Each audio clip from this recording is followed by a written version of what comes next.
My girlfriend posted the stupidest thing I've ever read, and it blew up our lives. I'm not even exaggerating. It all started last Tuesday. I was scrolling through my phone on my lunch break when I saw the post from my girlfriend, Jenna. It was one of those generic, inspirational quote images with a sunset background, but the text was what got me. Don't let your boyfriend stop you from finding your husband. I just stared at it. After 4 years together, living in an apartment I'd had before she even moved to the city, this is what she puts out there for everyone to see. I didn't even think. I just commented, "Good luck finding him." Then I went to my profile, changed my relationship status to single, and made sure to tag her mom, her dad, and her sister in the post.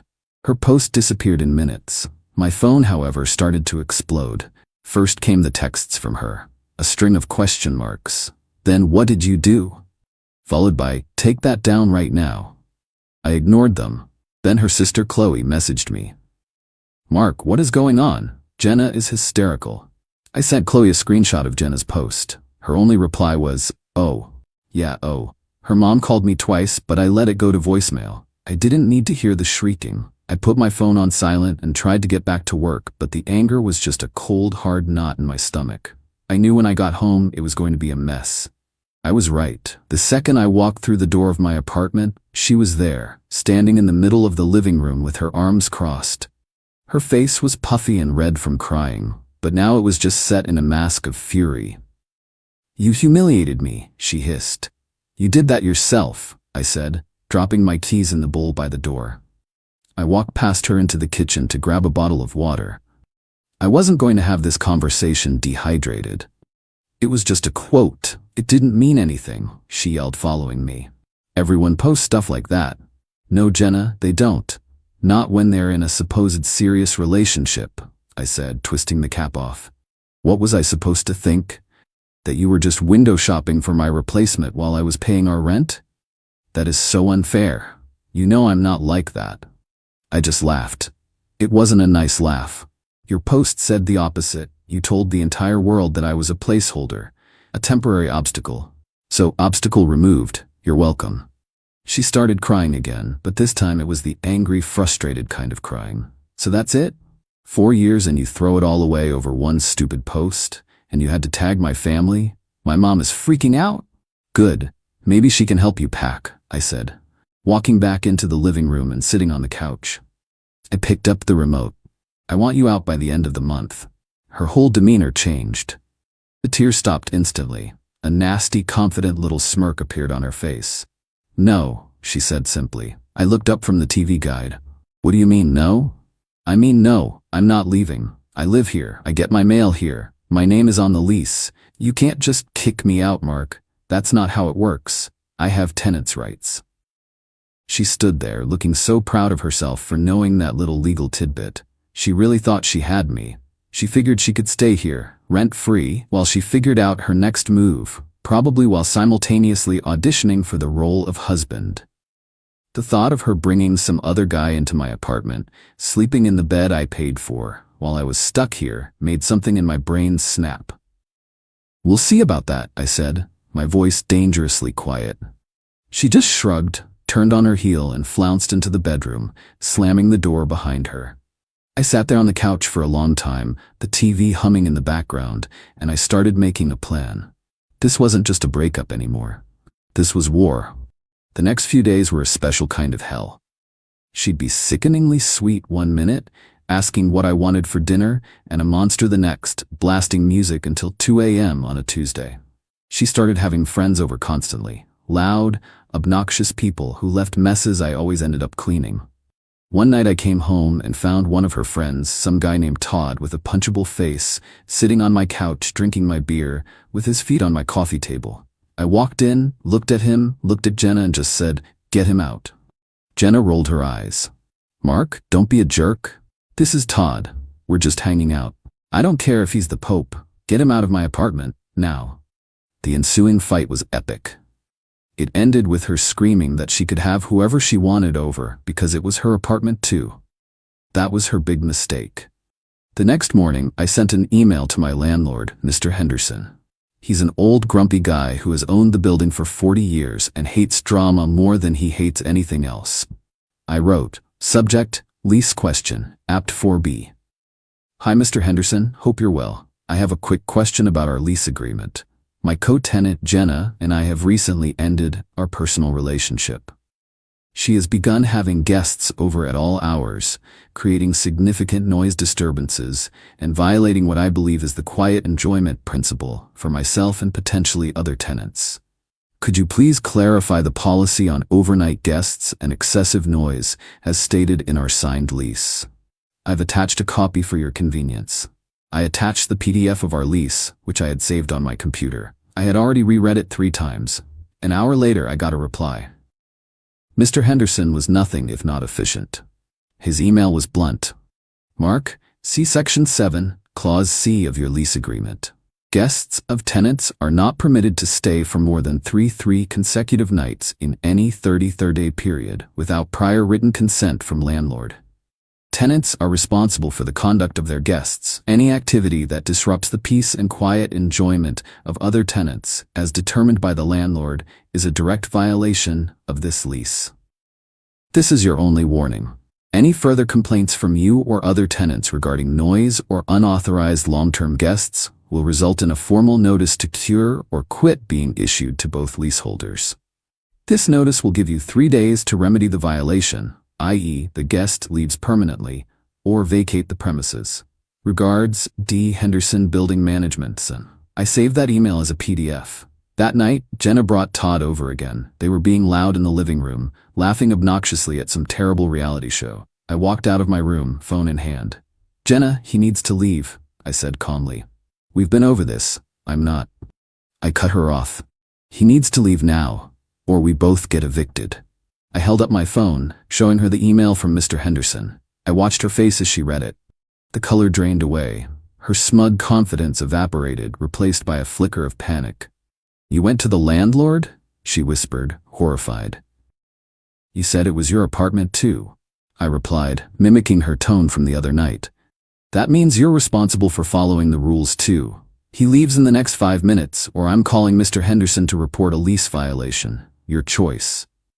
Todd, who had been watching the exchange like a tennis match, suddenly seemed very uncomfortable.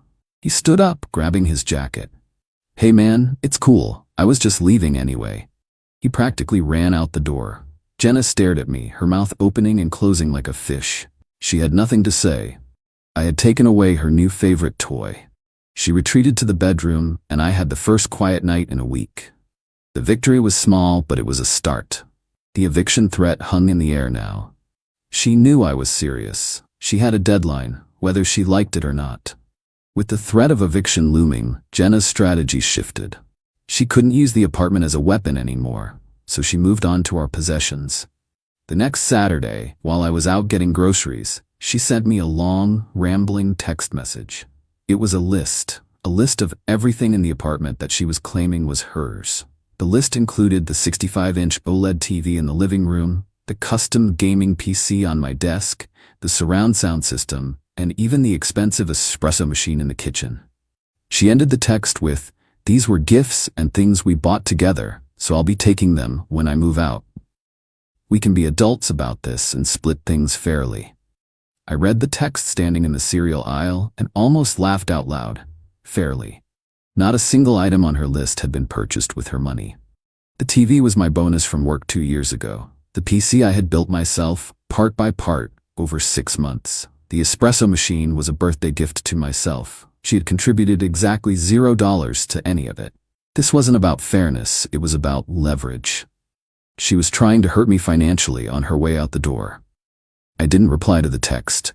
I finished my shopping, went home, and put everything away. She was in the bedroom, pointedly ignoring me.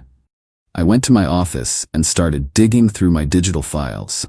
It took me about an hour, but I found them all. The digital receipt from Best Buy for the TV, with my name and my credit card number on it, dated October 17th, 2023. The series of invoices from Newegg and Amazon for every single component in my PC, from the motherboard to the graphics card. The receipt from Williams-Sonoma for the espresso machine. I saved them all into a single folder on my desktop, naming it Evidence. Then I scrolled way back through my text history with her.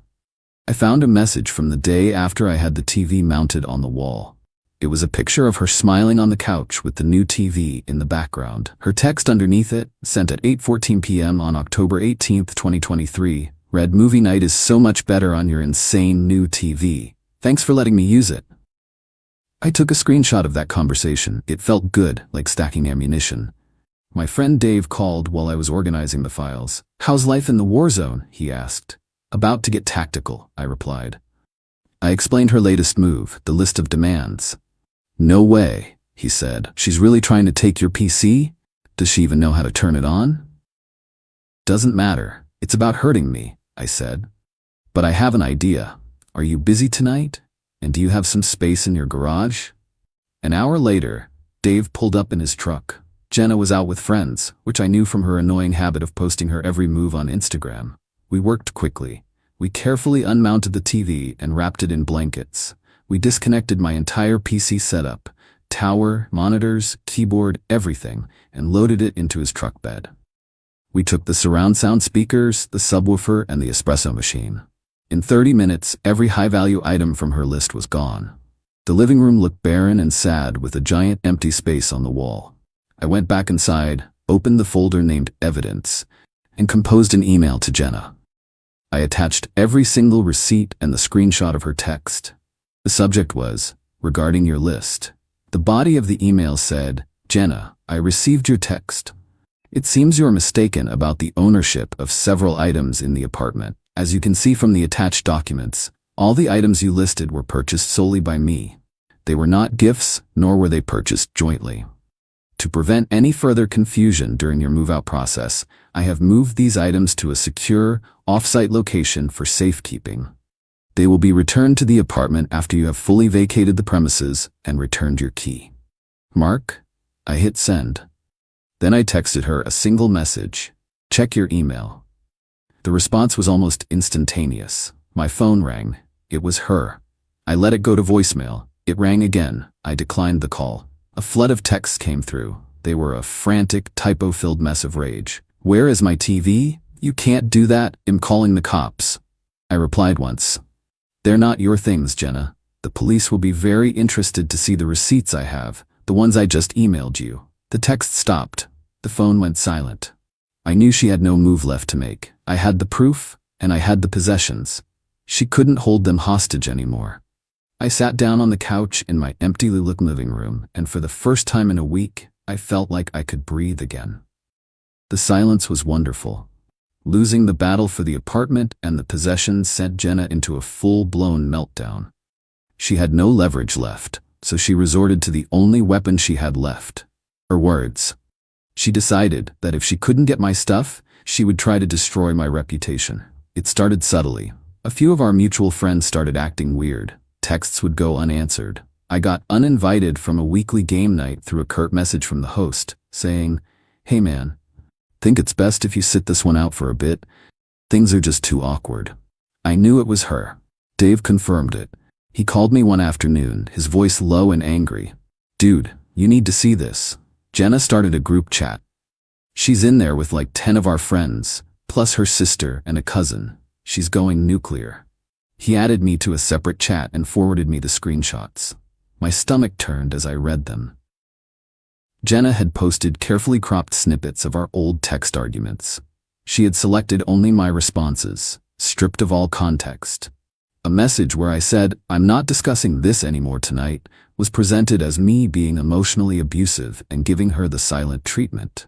A text where I told her, "You can't just spend that much money without talking to me," which was about a ridiculously expensive and non-refundable vacation she tried to book on our joint credit card, was framed as me being financially controlling. She had written a long paragraph to accompany the screenshots. "I know you all love Mark, but you don't know what he was like behind closed doors. This is just a small sample of how he controlled everything and wore me down emotionally. I'm just lucky I got out when I did. I'm so sorry to do this, but I feel like you all deserve to know the truth about who he really is." It was a masterpiece of manipulation. She was playing the victim perfectly, and from the replies in the chat, some people were buying it. There were messages of support, people saying, "I'm so sorry, Jenna," and we had no idea. I felt sick. These were people I had known for years, people I had considered friends, and they were turning on me based on a handful of cropped out-of-context messages. The old me would have been devastated, but the new me, the one forged in the fire of the last few weeks, just got cold. I didn't respond in the group chat.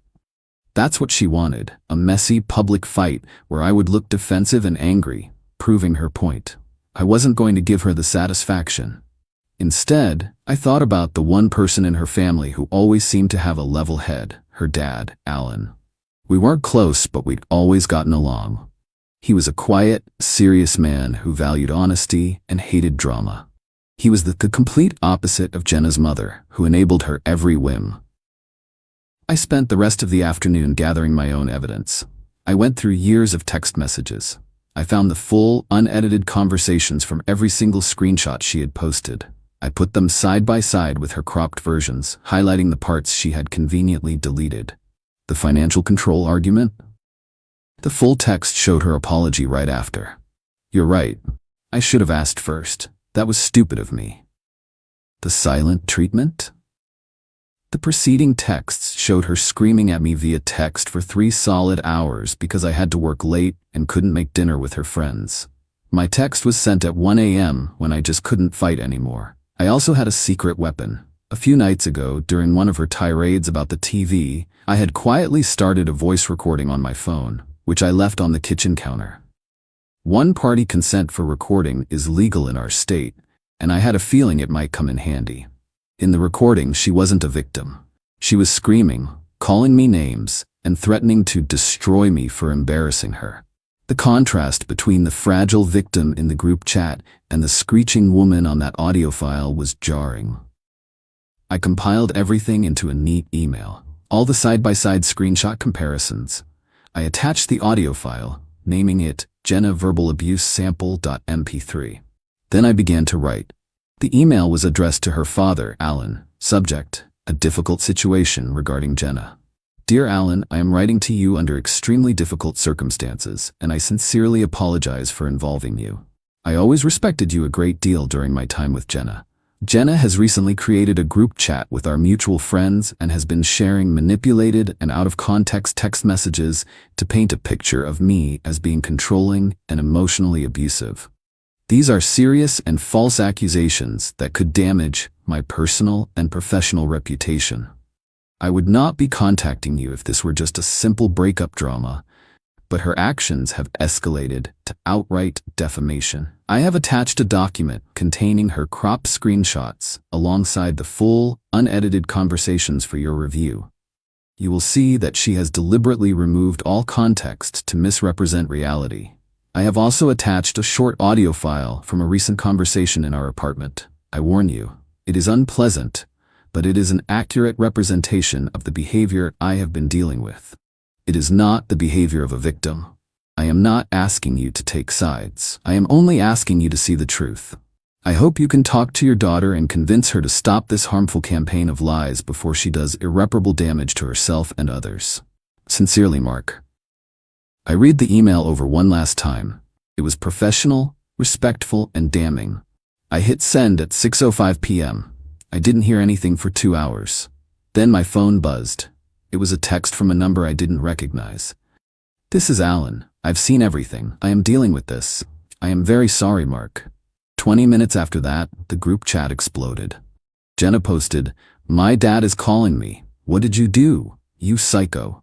Then she must have deleted it, because it vanished. Another friend in the chat, one who had been on my side, texted me privately.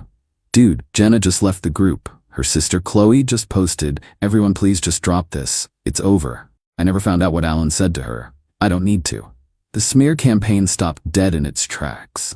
The next day, 2 of the friends who had iced me out sent me awkward apology texts. I accepted, but I knew things would never be the same. Jenna was out of my social life for good. 3 days later, I came home from work to find all her things gone. The key was on the kitchen counter with a note that just said, "I hate you." It was the most beautiful thing I had ever read. Life returned to normal, or a new version of it. I got my TV and PC back from Dave's place, set up my living room the way I always wanted it, and enjoyed the peace and quiet. Months went by. I dated a little, focused on work, and reconnected with the friends who had stuck by me. I barely thought about Jenna, except for the occasional pang of disgust when I remembered how she'd acted. Then, about 6 months after the breakup, the drama found its way back to me. Dave sent me a screenshot from Instagram. It was a post from Jenna. She was flashing a ridiculously large, gaudy engagement ring. She was posed with some guy I vaguely recognized. It was Todd, the guy I'd kicked out of my apartment all those months ago. The caption was pure, uncut Jenna. I said yes. Sometimes you have to leave the boy behind to find the husband of your dreams. Can't wait to start my forever with my king. I rolled my eyes so hard I almost strained something. It was pathetic, but it was also a relief. She was someone else's problem now. The post was followed by a flood of stories about their wedding plans. They were moving fast. She announced they were having a massive engagement party at the Grove, a fancy, upscale restaurant and event space downtown. She made sure to tag the venue in every post, showing off the menu selections, the floral arrangements, the custom cocktail list. It was a full-scale social media production designed to show everyone how much she had won the breakup. Something about it bugged me. The whole thing felt desperate and rushed. I knew for a fact that Todd worked a dead-end sales job and had 2 roommates. There was no way he could afford a party at the Grove, let alone the ring on her finger. And I knew Jenna's finances were a disaster. She lived paycheck to paycheck and had a mountain of credit card debt. So who was paying for all this? Out of curiosity, I did a little digging. The Grove had a public-facing events team, and I had actually worked with one of their managers, a woman named Maria, to plan a corporate holiday party a couple of years back. I still had her email. I also browsed the Grove's website and found their private events policy packet available for download. I scanned the PDF and one section jumped out at me. It was their payment policy, and it was ironclad. Section 4, Payment Schedule. A non-refundable deposit of 50% of the estimated total is required to secure a date. The remaining 50% balance is due and must be paid in full, no less than 14 business days prior to the event date. Any outstanding balance on the day of the event for additional services, e.g., open bar overages, must be settled before the conclusion of the event. The Grove reserves the right to cancel any event for which the final payment has not been received by the deadline. I remembered the chaos of our work party, how strict Maria had been about getting the final check from my company 2 weeks out. They didn't mess around. Jenna's party was scheduled for a Saturday, Chet just 3 weeks away. I wondered if she'd read the fine print. A week before the party, an idea, a terrible, beautiful, petty idea, began to form in my mind. It was a long shot, but the thought of it was too delicious to ignore. I created a new, anonymous email address. It took 5 minutes. The night of the engagement party, I saw the pictures start to pop up on social media from some of our old mutual acquaintances. Jenna in a white dress, Todd in an ill-fitting suit, both of them with plastered-on smiles. They were there. The guests were arriving. Everything seemed to be going according to plan. At 7:30 p.m., half an hour after the party was scheduled to start, I logged into my anonymous email account. I sent a message to Maria, the event manager at the Grove. The subject was, "A friendly warning regarding your Sat night event, Jenna and Todd." The email was short and to the point. "Miss Garcia, I'm a former client and I wanted to pass along some information that might be relevant to your event tonight. The bride-to-be, Jenna, has a documented history of financial instability and of expecting her partners to cover her expenses. I just wanted to ensure you've secured your final payment for the evening's festivities. She talks a big game, but doesn't always follow through. To give you some context on her character, I've attached a screenshot. This is a public social media post she made while in a previous long-term relationship, just before she left that partner. Hope the night goes smoothly for you." I attached the original screenshot, the one that started it all. The stupid quote with the sunset background, "Don't let your boyfriend stop you from finding your husband." I hit send, closed the laptop, and went to watch a movie. I had planted the seed. Now I just had to wait and see if it would grow. I didn't have to wait long. About an hour and a half later, my phone started buzzing. It was Dave. I answered. "You are not going to believe what I just heard," he said, and he was laughing so hard he could barely speak. One of his coworkers was at the party as a plus one and had been feeding him live updates. According to Dave, Maria, the manager, got my email. Spooked, she had discreetly pulled Todd aside and asked to confirm the final payment had been made. Todd, looking confused, said he thought Jenna's father was covering the whole thing as a gift. So, Maria went to find Jenna. She pulled Jenna aside, and in the middle of her own party asked for the outstanding balance of over $5,000. Jenna, cornered, admitted that she thought Todd had paid it. The whole thing unraveled right there on the floor of the fancy restaurant. Todd and Jenna started arguing in hushed, angry whispers. Then Todd went to find Jenna's dad, Alan, who confirmed he had only given them a check for a couple $1,000s as a gift toward the party. Not to pay for the entire thing. He had assumed, correctly, that two engaged adults would be able to cover their own party costs. The argument escalated. Todd, realizing he had been played by Jenna, who clearly expected him to magically produce the money, lost it. Voices were raised. Guests started to stare. The manager, seeing a disaster unfolding and a bill going unpaid, put her foot down. Pay now, or the party was over. The bar was closed, and the kitchen was told to stop sending out food. The public humiliation was too much. Todd and Jenna had a final, explosive argument near the coat check.